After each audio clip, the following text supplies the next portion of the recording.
Warning: the following podcast contains violent scenes that may be unsettling to some listeners.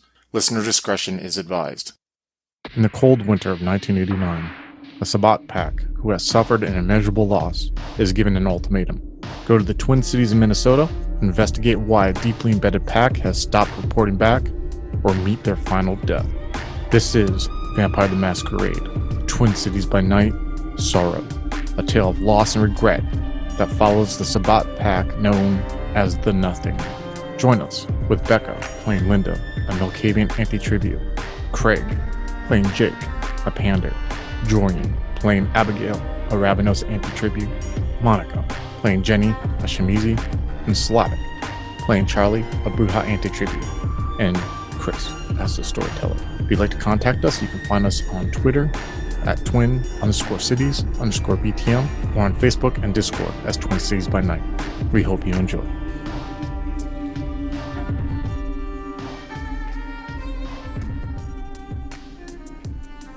So Jenny, you are staring past Jake's shoulder and you see these 4 cop cars that seem to be on the corner of the lot. Like you are looking, you're parked on one side of the street, across the street from this lot of RVs, and you're looking out towards the back of the van, and you see the cop cars are like on the corner of the RV lot, where like 2 streets intersect.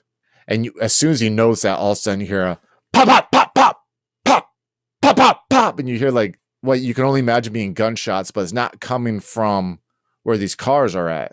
The figures that are in these cop cars are opening their doors, and they're outside the cop cars now, like standing behind the doors. Like you see between them and this RV lot are these doors, and they have their guns drawn, like they're waiting to see if anyone is going to head out of the RV area.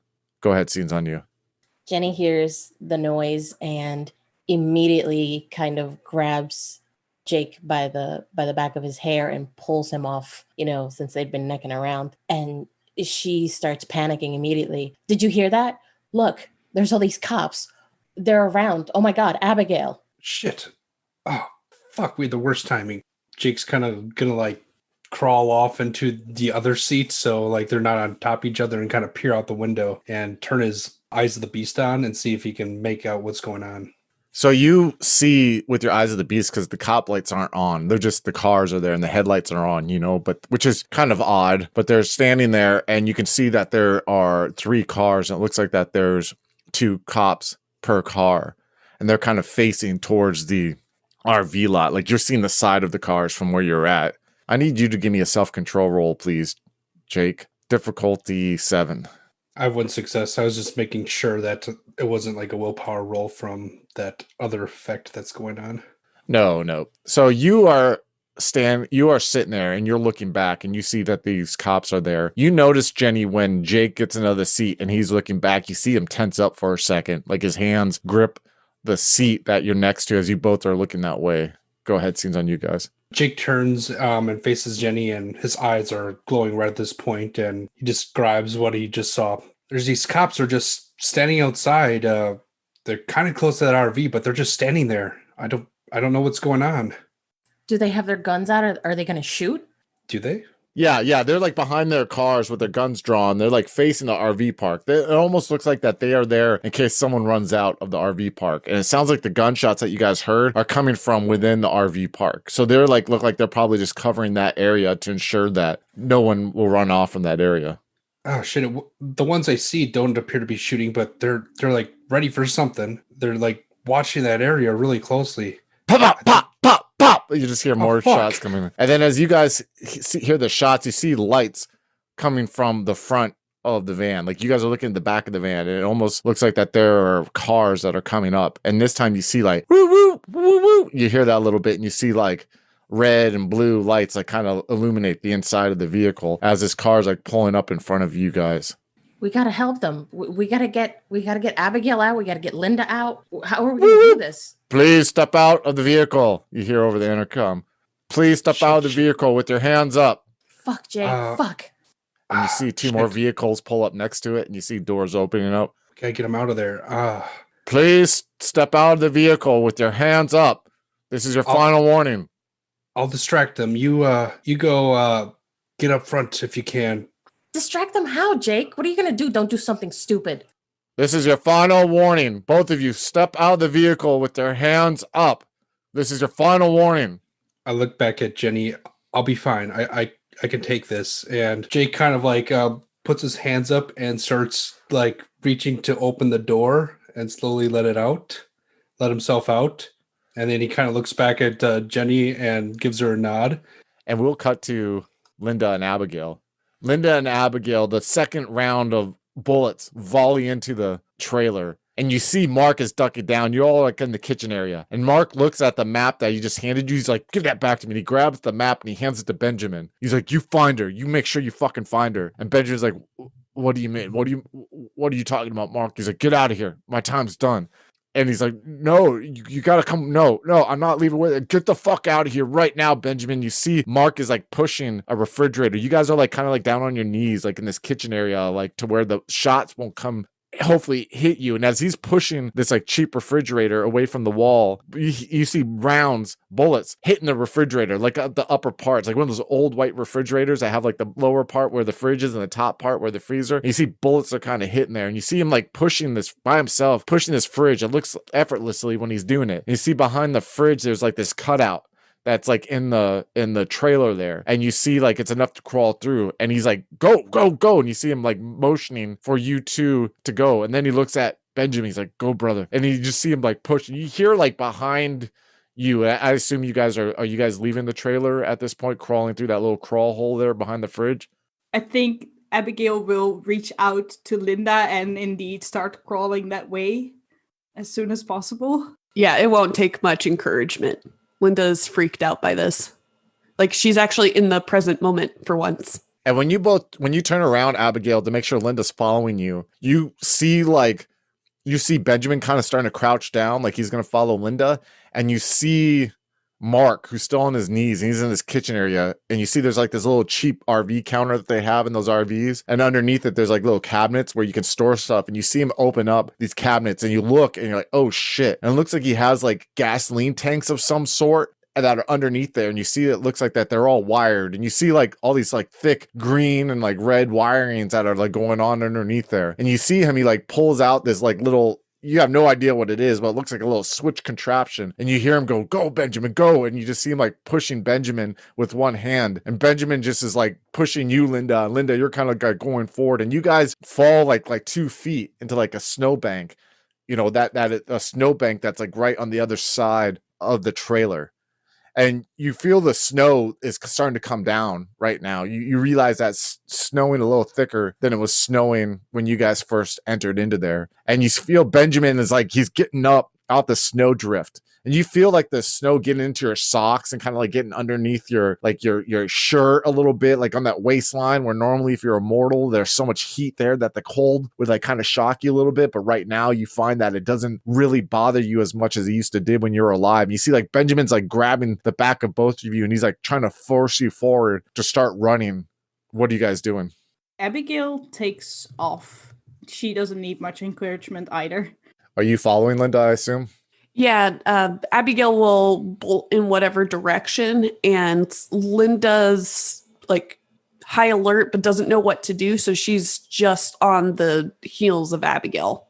And you guys are running. You hear Benjamin behind you, and you guys are just running through these RVs. You have no idea. There's just so many RVs in here, and the snow's coming down, and it's like blocking the street lights that were on there. And you hear more shots. Pop, pop, pop, pop, pop, pop. And as you guys are running, you also start seeing like silhouettes of like you see the lights, red and blue lights are starting to like somewhat cut through the snow, which assumes that there's like cops around here of some sort. And you guys run for about 20 or 30 seconds, and we'll cut back to Jake and Jenny. Jake, you're getting out of the car. Are your eye still red? I probably blink to turn it off before I get completely out of the car. So when you get out of the vehicle, you feel the snow hitting your head. And you realize, and you look up at the sky real quick, and you see that the snow's coming down. You look straight ahead, and you see that there's 3 cop cars that are blocking the road. And you see that they are like connected together. They have their doors open up, and they're standing behind the doors, and they have their weapons drawn. And you see them go, you hear one of them go, lay down on the ground right now. Lay down on the ground. Okay. There's nothing to be alarmed about. Get down on the fucking ground right now. And what I'm going to do is kind of like pretend to trip over and disappear into the shadows. Oh, you're going to use obfuscate? 1. Oh, obfuscate 1. Okay. So you hear they got their weapons drawn on you, and you hear them say that, and you trip and you fall into the snow that's on the side of the vehicle, and you go ahead and you turn that on. Then you hear them go, what the fuck? And then you hear you just hear like this confusion for a second. And then you see like one of them walking around the vehicle, and you can see this, Jenny. You can't see Jake, obviously. You don't even know where he's at this moment. But you see one of them, like the door's still open from where Jake came out the side door, and you're looking, you see one cop is coming around, and he has his weapon drawn at you. He's like, get the fuck out of the car, bitch. I told you, get the fuck out of the car. Jake, I need you to roll me a self-control roll, please. Difficulty 7. I got 1 success, so I think Jake is still trying to hold it in, trusting that Jenny can get it out, but probably barely keeping it in. Yeah, you're like laying like on the ground still, you know what I mean? And you see this guy coming across, and you see another one coming next to him. You're like, where the fuck did he go? Get the fuck out of the vehicle right now, lady. Get the fuck out of the vehicle now. Jenny's gonna look around, looked super confused, faking it. She's gonna put her hands up. She's gonna start speaking Mandarin, pretending she doesn't understand English. And she's gonna start like fake shaking. She's gonna open the door and just kind of flop out to the snow in her knees, looking totally pathetic, hands up and quivering, and like shaking her head like she doesn't understand. And as you say that, you see the other figures start coming around. And they got their weapons drawn at you, and you hear one of them go like, all right, light them up. We were told what to do. And you see them like all of a sudden they start stiff as they start aiming at you, Jenny. Linda and Abigail, you're running, and you hear Benjamin go, go, go, go, go, go. And you hear this panic behind you. He's just like screaming. And all of a sudden you feel, before you hear anything, you feel yourself lifted. Like you take a step, and almost it's like your other step isn't touching the ground. And then all of a sudden you hear this, you hear this explosion that happens as you guys fly forward like 3 feet, 4 feet, and you hit the ground. You start sliding almost uncontrollably. Abigail, you hit like the side of a tire, like it almost like hits you on your ribs. And Linda, you're going, you feel yourself just getting wet from all this snow and slush that you're like sliding across.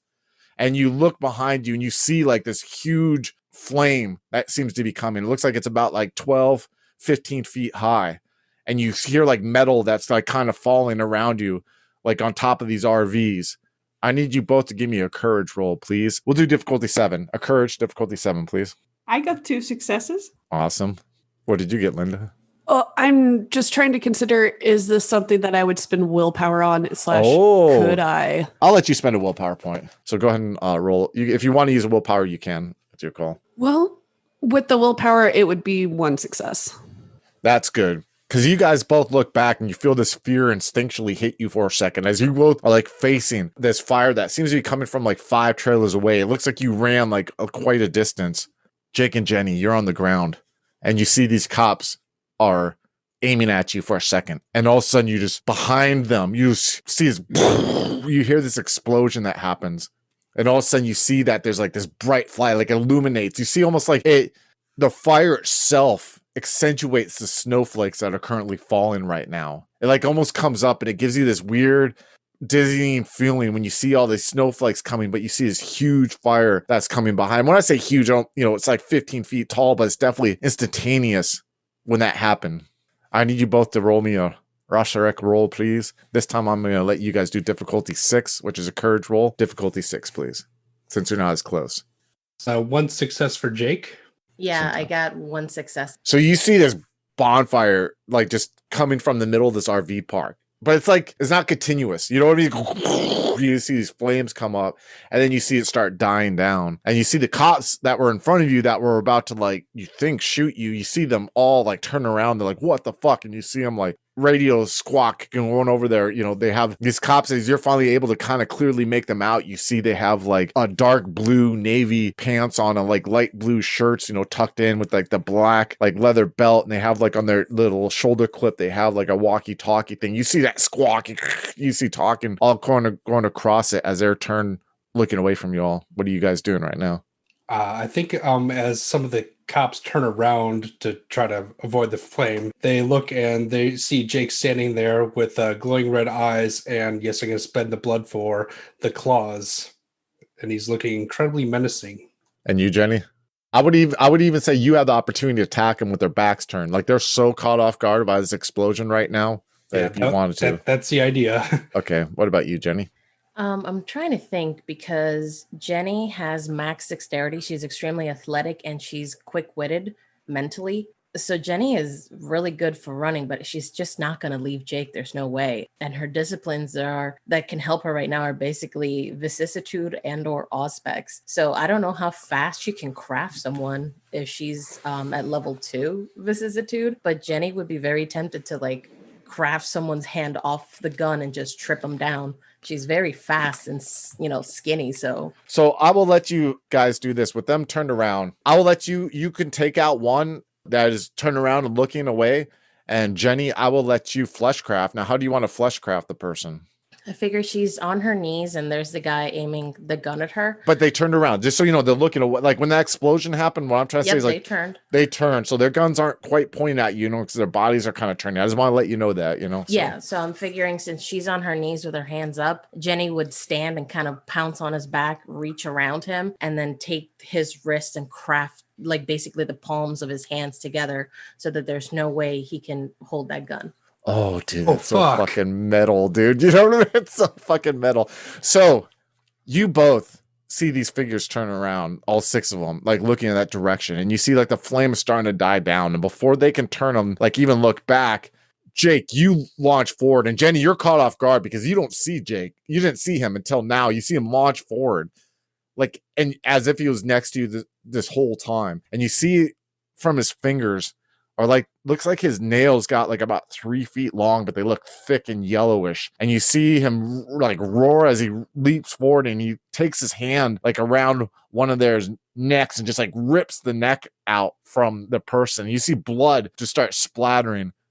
Jenny, you run and jump on one quickly, and you reach around with your arms. You see this, Jake, as you turn and look, and you see her take his hands as he's like trying to get her off. And she just, it's almost like his hands, you see even his fingers like touch, and they just start going together. And you see like the gun is like facing in a weird way, and you see him start screaming out of pain, like, oh shit. We'll go ahead and jump back to Abigail and Linda. You guys are starting to collect yourself, and you're looking around, and you don't see Benjamin anywhere. Give me a perception alertness roll, please. Difficulty 7. Linda got 3 successes. Abigail also got 3 successes. So you both are sitting there seeing this, and then you hear a crunching coming from your right, which is like boots sounding like stepping on like snow or gravel. And you hear like a squawking over, like it sounds like a walkie-talkie. And you hear, psh, report in. What was that? What was that fucking explosion? Psh. Hey, this bug's over. Did you get to him? What? Did you find him? Psh. And you hear, hold on, we're coming up upon him right now. And you just hear more crunching sound. What are you guys doing right now? I make sure we are invisible with chemistry. Oh, nice. So what do you got to do for that? Explain to the audience what you're doing, Abigail.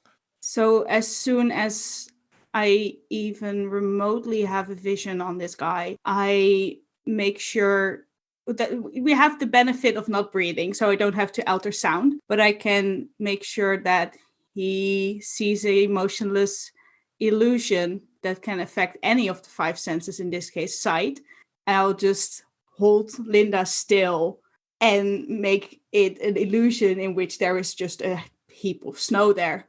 The only downside is that I need to see exactly the same thing as my victim sees, so I can't see myself or Linda anymore. Okay, and do you have to spend a willpower for that?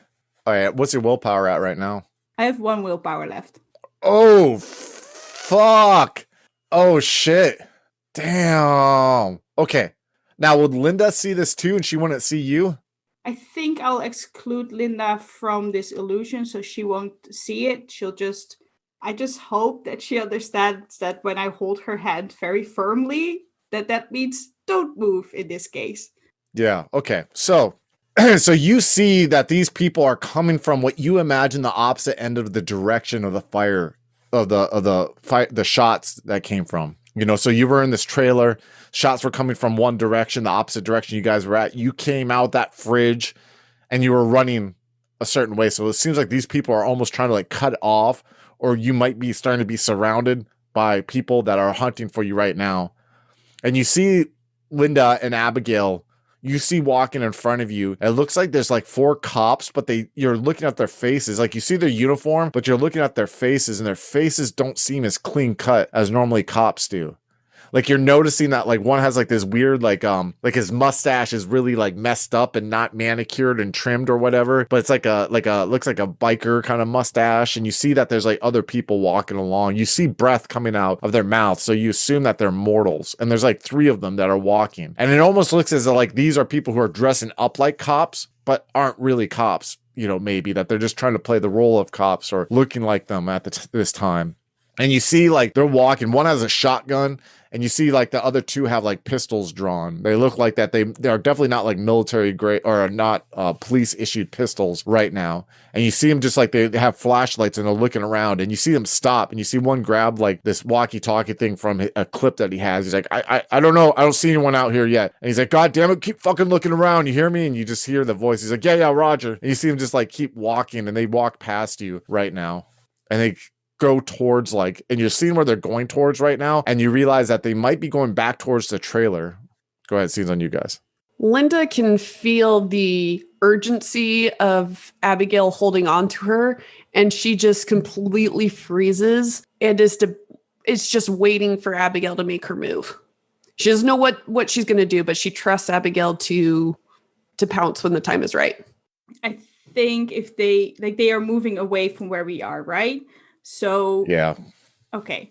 I let them get away far enough, and then I'm just gonna continue booking it forward with Linda. So you guys are running forward, and you're running through these like other RVs, and it's kind of hard to get the direction where you're at because these RVs are so high, and you can't see like the road or anything. All you can really see is like street lights right now, or you can see like the red and blue that seems to be coming from somewhere, or you see like behind you like you can still smell the smoke. There's like this acidic black smoke smell of like burning plastic. You see like there's a plume of smoke that's kind of like still going up, like that's cutting through these street lights, that's cutting through the red and blue that you see that's highlighting. It's almost like a chaotic scene right now as you guys are running through. And now you're even more hearing like voices coming from behind you, at least, you know, from the area. So you're like, oh shit, we're getting away. And as you're running through 2 RVs, and you get to this chain link fence. And you see, before you look to your left and your right, you just see this chain link fence there. You don't see any kind of entrance, any kind of door. And you can see through the chain link fence, there's like a street that's going by there, but there's no one on the street. And on the opposite end of the street, you see like a laundry mat. And it looks like it might be like a convenience store there. You can even see at the convenience store, there's like people, like 3 or 4 people standing on the front, like looking at the direction of the RV park because of the explosion that just happened. They're like, you know, doing the bystander thing, like, oh, what the fuck? And they're just like kind of standing there right now. I need you both to roll me a perception alertness roll, please. Difficulty 6. I got 2 successes. Linda got 3. As you guys are standing there at this fence and you're looking around, trying to see which way to go, you both look to the left and you see there's people walking on the outside of the fence. And you see they seem to be wearing police outfits. And you see one of them look, he's like, I see some of them. And they all seem to be holding like shotguns, it looks like, or something to that extent right now. We're going to go ahead and cut to Jenny and Jake. Well, based off your description, Jake's probably going to need to make a blood frenzy roll because his blood pool is now at 2. Yeah, that's one thing we're going to talk about right now, Jake. So, Jake, I need you to roll me a self-control roll, please. Difficulty 8. This is getting pretty stressful, Jake. And what's your blood at right now, Jenny? Jenny's actually pretty full. She's at 5. Nice. That's a botch. Oh, shit. Yes. Oh, shit. Well, the good news is I probably don't have to worry about my low blood pool for much longer anymore. I don't know, Jake. I don't know. We gotta see about that. So, all right. So, Jake, I'm gonna have you. I'm controlling your character now. I'm gonna have you and Jenny roll initiative. So, how you do initiative is you roll 1 d10 and you add your dex and your wits to that. So, if you could go ahead and do that, please. Yeah, that's a net 10. 10. All right. And Jenny, let me know what you got when you did. 17. 17. I Holy told you, my dex and my wits, that's my stuff. That's the old jam. And then they got a 13. All right. So how this works is I'm going to say what Jake does first. And then I'm going to say what the cops are going to do, and then you're going to say what you do. And it's very simple when it comes to that, okay? So Jake right now is looking at this figure. You just see all of a sudden, you look and see Jake, and you just see his eyes are completely, like he looks at you and they're not even red anymore. They're just completely black. Like it looks like his pupils are completely dilated. And you see that his like mouth, it seems to be like wider, normally open wider than it should be, and you see his fangs are completely extended, and you see like his neck muscle, every muscle in his neck seems tense, and he just like growls at you. He just sits there and just like, it's almost for a second where you're taken aback. He's just screaming at you, and then he looks down at this figure that's lying there like holding onto his neck, and you realize these cops aren't looking like cops. There's a moment where this figure's looking up at you, and you see he has like sideburns and like a goatee, and he has his hands up on his neck. You see blood just pooling out between his fingers, and you see Jake just look down. He just pounces on this figure there, and he just starts like trying to like get at this blood. Then all of a sudden you see the rest of the cops are look surprised, and you see they just like pull out their weapons are pulled, and they just aim all at Jake, because right now Jake seems to be the immediate threat, because that cop whose gun you fucking melded his hands together with and you're on his back, they're the last thing to notice, because right now they have this ravaging like monster there attacking their friend. And now you get to say what you're going to do. Jenny's fast, Jenny hits hard, and Jenny's good at evading. So Jenny's going to probably just run her ass off and try to at least tackle the cops down while screaming at Jake, feed. So there are 4 cops left, and you can run. You could jump off the one that you're on and just run and tackle another one. That's what you're doing. Like get one of them off of Jake, or like one of them distracted at least. Yeah, hopefully if I pounce on one, the attention will be on me, so that they'll be distracted between 2 targets. All right, go ahead and give me a Dex and Brawl, please. Difficulty 6. What happens if I don't have Brawl? You can still roll it. Yep. Just Dex. Plain Dex. Okay. Yep. Difficulty 6. Yep. Or would you like to use athletics? I can give you athletics and make it difficulty 7. Yeah, I'll take Dex and athletics, difficulty 7. All right. 2 successes. So you run and you just like take one out from the legs. Like you drop behind this figure whose hands are melded together, and he's screaming, ah! You just hear, ah! You hear this roaring coming from like next to that figure. You drop behind them all stealthy like, and they're not even seeing you. Then all of a sudden you just come out from nowhere and you just run and you jump and like grab the legs of one of the cops, and he just like falls over and he's like, shit. And he just like hits the ground. You actually hear his weapon like discharges, like, pow! You just hear this like loud popping sound as a bullet just randomly gets fired off. And you're on top of him right now. Then all of a sudden you see 2 of the cops are looking at Jake. Like you're like, oh shit, please stop. You see him, they have their weapons drawn. And then all of a sudden you just hear this loud sound. Pop, pop, pop, pop, pop. I'm going to go ahead and I'm going to roll dice here for the first one. 4 successes. So that is going to be a total of 7 dice of damage. 2 successes. So Jake, first I'm going to need you to roll a stamina roll, please. Unless you have fortitude. Do you have fortitude? So I do have fortitude. Stand him on fortitude, please. Difficulty 6. I soak 3. Awesome. So one round just like hits him in the shoulder, and it just like bounces off of his skin as he's like mawing on this guy's neck right now. Then the next guy fires. 2 successes. So he rolls 5d10. 2 successes again. Go ahead and roll 2 successes, please. I soak those as well. So another round hits. Boom. And then there's a cop that's standing right by you, Jenny, and you see like he spends a willpower to change his action, and he points his weapon at you as you're on top, and he gets 0 successes. So you see like he draws his weapon, he sits there and he fires, like, pow! And you just hear this loud bursting, almost like burst your eardrum, and you smell like the gunpowder in the air right now as it's as it's floating about. You smell it's like a burnt smell as a round hits you, ping, right by like your head. It like hits like on the blacktop as this guy misses. Maybe it's because he's scared. Maybe because he realizes like the savagery is happening in front of him right now. We're gonna cut to Linda and Abigail. Linda and Abigail, you see these figures right now. I need you guys to roll me your initiative, please. 14. Linda also got 14. So you see these figures, they're pointing and they're screaming like, oh shit. And you see them like pulling up their weapon. They're about like 10 feet away from you, right? And then all of a sudden you just see this truck, wham, just like hits them from behind. It's like this old like F-150 truck. It looks like it's like agua blue and just like hits and oh shit. And you hear like one gets hit and just, and you hear like rolls over one. And you see like it rolls up to the side of the fence, and you look and you see there's this figure. He looks like he has like a black snow mask on, like the ski mask that they have. And he's looking at you and he's like motioning for you to like jump in the vehicle. Like the windows. I was like, get in. We're behind a fence, right? Does it have like barbed wire at the top? Yeah, there's like barbed wire on top of this fence, and then you got fence there, but the guy's like screaming at you to get in.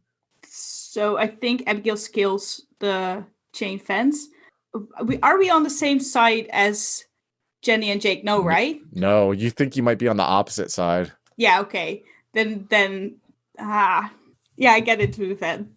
So you're gonna climb across like over the fence and over like the barbed wire and everything? Yeah, it doesn't face me. Yeah, what because you got fortitude, don't you? What's your fortitude? Yeah. 1. Okay, what about you, Linda?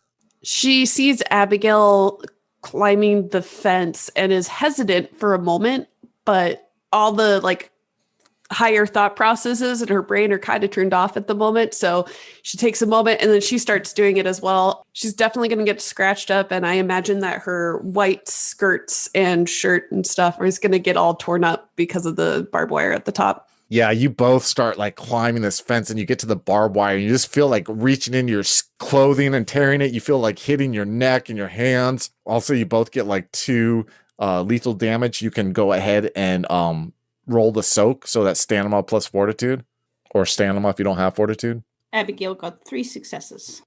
All right. Linda is hurt. Okay, and one more roll. I need you guys to roll me your dexterity and athletics to see like if you're, because this is about like a 10-foot tall fence, see how you land and get to the other side. And that's another 4 successes. Linda got 2. So you guys are climbing over this fence. Linda, you're just getting cut up. Nothing. You're trying to like. It's this scratching along your like skin, and it's this cutting these deep welts. You feel blood like coming down into your like onto your white shirt. You feel your clothing getting ripped. You are like you guys both climb over there, and you both like are able to get on the other end, and you're like able to drop the 10 feet and kind of land on your feet. You look at Abigail and you see Linda. She just has like blood all over like her white clothing. She looks like it got all tore up. Your clothing, you see Abigail's clothing looks like it's gotten a little shredded too. But I mean, you're not like, it's not barely hanging on you, but definitely you see Linda looks bloody. She looked like she got hurt climbing over there. Yeah, her leather jacket, Abigail's leather jacket kind of got shredded too a little bit. But then you see this door handle in front of you for this Ford. It's one of those like where you got to push it in, like the button in to open it up. It has one of those chrome ones. And are you going in?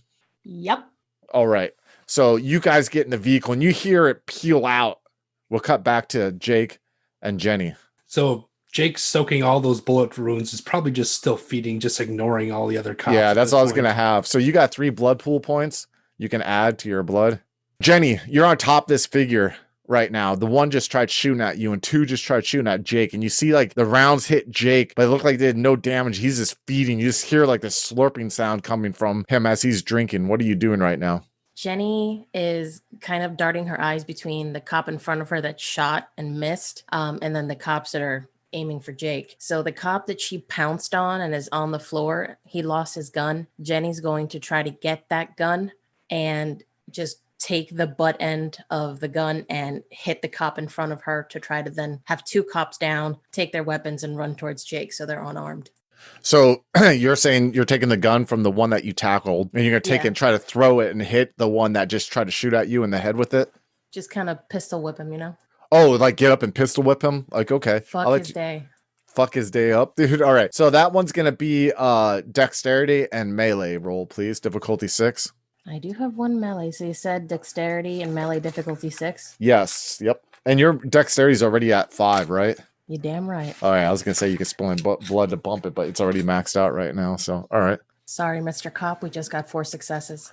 So what you're going to do is you're going to roll a strength plus 3 for damage plus strength. You got 4 successes. So we're going to do a strength plus 3 and then plus another 3. So strength plus 6. And how that works, Jenny, is basically any success past 1 gives you more dice to roll for damage, right? And I'm going to give you 3 dice of damage that you can use by butt pistol whipping them with this gun. So you're going to roll your strength. You're going to roll that plus 3 for the gun and plus 3 for the successes. So, and then it's going to be 6. And they can't soak. 2 successes. So you go and you grab this gun and you just run out, whack, and you hit him like, you hit him beside his head. You see it phases him for a second. And then you see blood is going down like the side of his head right now, but he still has his gun in his hand. It wasn't enough to make him knock his gun out of his hand right now. But you definitely see that you like hurt him with it. And then he pulls up his gun and he goes ahead and he fires at you. So let's go ahead and roll that. He'll be -1 on attack, assuming. So he got one, he got 1 success. So he's only going to roll 4 dice for 2 success. So roll me your stamina, please. Difficulty 6, and let me know how many you got. I'm 2 joking. successes. So you see this guy, there's a moment you hit him, whack, you hit him with the gun, and he looks straight at you, and you see blood coming down. You realize, fuck, I didn't get the reaction that I needed. And he just pulls his gun straight forward and he shoots you. It hits you in the chest. And there's a moment where like it hits you and you just look down for a second scared, and you see like your shirt that you had on, like that long sleeve shirt, black you used to hide, what you feel is your weakness, your weight. You see it look down and you see there's just a hole in it and you don't see anything coming out of it for a second. And you look up at him and you see him like, oh shit. And you see his eyes open up like out of fear for a second. And then the other 2 are going to go ahead and still fire at Jake right now. The first got 2 successes. So he's going to roll 5 dice for damage. 4 successes. So go ahead and soak for 4, Jake. Tell me how many you got, please. 3 successes. All right, so you take 1 damage. Then the next guy's going to roll the fire. He got 2 successes, so he's going to roll 5d10 for damage for 2 successes. So soak for 2, please. So 2. So you've been rolling good. So you have 1 damage. Yeah, so bam, bam. You hear a loud fire shot, Jenny, as like 2 of them shoot him. And he's still just slurping on this fucking blood. You're just like looking at him. It's like not even phasing him. It's not even shaking him. And there's a moment where you look at this guy and you're thinking about what you're going to do next. And he's standing in front of you and you see him like look scared for a moment. And as you're looking at his eyes for a second, you see all of a sudden it seems like his height lowered. And like it starts like jaggedy, like lowering for a second. Like you're like, what? There's a moment where you're confused. And all of a sudden you just hear like a crunching sound coming from below him. And you look and you see like almost like it looks like shadows are almost like wrapping around his legs, like crunching him down, but like absorbing him into the ground for a second. And you just hear like this voice coming from like to your right, like just like, get this fucking over with, lady. And you look and you see Benjamin is standing there and you see like he's just like his face is like looks rugged and angry. You see his eyes are like completely black, and all of a sudden you just see like the 2 cops start screaming. You see this one tendril, like it looks like the shadows are coming over another cop's head, and you see like they like almost like 2 fingers go into his eyeballs. You hear this crunching sound as like his head gets snapped back more, and you hear his vertebrae start crunching. And at this moment, Jake lifts his head up and he jumps on the other cop that shot him. And there's like this, you're standing for a second holding this gun like by the barrel, and you're just looking at like this puddle, almost like this calamity in front of you, as Jake is like gripping into like one of these people, and you see like these shadows are forming almost like octi, like an octopus for a second there, coming from in the middle of this road. If you are enjoying Vampire the Masquerade, Twin Cities by Night Sorrow, and are looking for more Sabbat stories, you can check out our Vampire the Masquerade story, Wars on Fire, which tells the tale of the Pale Riders Pack and takes place on the border of Texas and Mexico. We hope you enjoy.